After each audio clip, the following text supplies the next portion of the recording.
आई मला बोर होतंय. बाबा माझ्यासोबत खेळा ना. सुट्ट्या सुरू झाल्या की प्रत्येक घरात हेच गाणं ऐकायला मिळतं. एकीकडे तुमची महत्वाची मीटिंग सुरू असते आणि दुसरीकडे मुलांचं एंटरटेनमेंट करावं लागतं. मग आपण वैतागून त्यांच्या हातात मोबाईल देतो, पण नंतर आपल्यालाच गिल्ट वाटतं. मग अशा वेळी करायचं काय? आज फायद्याचं बोलामध्ये आपण काही प्रॅक्टिकल पद्धती पाहणार आहोत, ज्याने मुलं स्वतःला बिझी ठेवतील आणि तुम्हालाही तुमचं काम शांतपणे करता येईल. चला, सुट्ट्यांचा हा प्रवास आनंददायी करूया.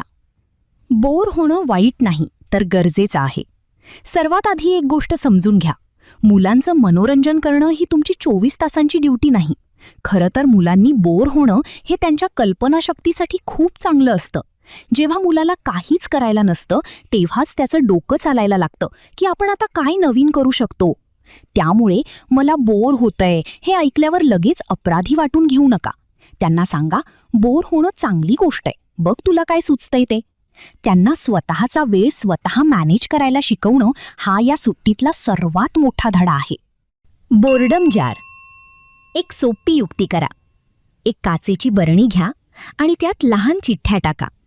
प्रत्येक चिठ्ठीवर एक ॲक्टिव्हिटी लिहा, जसे की चित्र काढ, जुनी खेळणी नीट लावून ठेव, आजीला फोन लाव, बागेतल्या झाडांना पाणी घाल किंवा 5 मिनिटं डान्स कर. जेव्हा मूल म्हणेल की मला बोर होतंय, तेव्हा त्याला त्या बरणीतून एक चिठ्ठी काढायला सांगा. जे येईल ते त्याला करावंच लागेल. यामुळे त्या कामात एक सरप्राईज एलिमेंट येतो आणि मुलं आनंदाने ते काम करतात.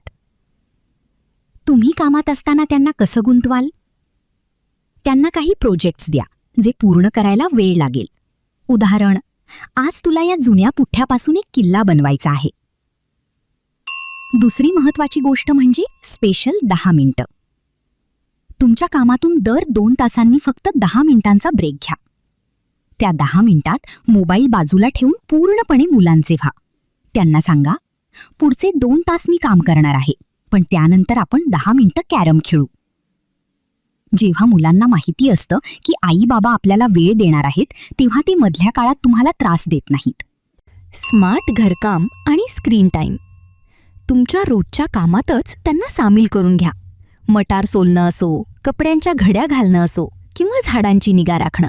त्यांना सांगा, तू मला या कामात मदत केलीस तर आपलं काम लवकर होईल आणि आपल्याला बाहेर फिरायला जाता येईल. यात टीमवर्कही येईल आणि त्यांचं मनोरंजनही होईल. आणि हो, स्क्रीन टाईम, मग तो मोबाईल असो की टीव्ही, पूर्ण बंद करण्यापेक्षा तो अर्न्ड स्क्रीन टाईम ठेवा. म्हणजे जर तू 1 तास वाचन केलंस तर तुला 15 मिनिटं तुझा आवडता प्रोग्राम बघता येईल. यामुळे स्क्रीन टाईमची किंमत वाढते आणि मुलं मर्यादेत वागतात. स्टॉप मोशन फिल्म हा माझा सर्वात आवडता उपाय आहे. मुलांकडे खेळण्यांमधल्या गाड्या, बाहुल्या किंवा डायनॉसॉर असतातच. त्यांना एक खेळ द्या, तुझ्या गाड्यांची एक रेस फिल्म बनव. त्यांना सांगा की खेळण्यांची मांडणी करून त्याचे फोटो काढ. आजकाल प्ले स्टोअरवर अनेक फ्री स्टॉप मोशन ॲप्स मिळतात. एक फोटो काढा, खेळणं थोडं हलवा, मग दुसरा फोटो काढा. जेव्हा हे सर्व फोटो एकत्र प्ले होतात तेव्हा एक फिल्म तयार होते. या कामात मुलं 1-2 तास एका जागी बसून पूर्ण एकाग्रतेने काम करतात. यामुळे त्यांची कल्पनाशक्ती वाढते आणि त्यांना स्वतः काहीतरी क्रिएट केल्याचा आनंद मिळतो. No flame little chef. मुलांना गॅसचा वापर न करता येणारे पदार्थ बनवायला प्रोत्साहन द्या, जसं की सँडविच बनवणं, लिंबू सरबत तयार करणं किंवा कोशिंबीर सजवणं. त्यांना सांगा, आज संध्याकाळचा नाश्ता तू बनवणार आहेस. यामुळे त्यांना अन्नाचं महत्त्व कळतं आणि ते स्वावलंबी बनतात. तुमचं काम सुरू असताना ते बाजूला बसून हे काम करू शकतात. सुट्ट्या म्हणजे फक्त क्लासेस किंवा फिरायला जाणं नाही, तर सुट्ट्या म्हणजे मुलांनी स्वतःला ओळखणं आहे. त्यांना थोडा मोकळा वेळ द्या, थोडी मस्ती करू द्या. पुढील व्हिडिओ कोणत्या विषयावर बनवायला आवडेल ते कमेंट्समध्ये नक्की सांगा आणि चॅनलला सबस्क्राईब करायला विसरू नका. पाहत रहा फायद्याचं बोला.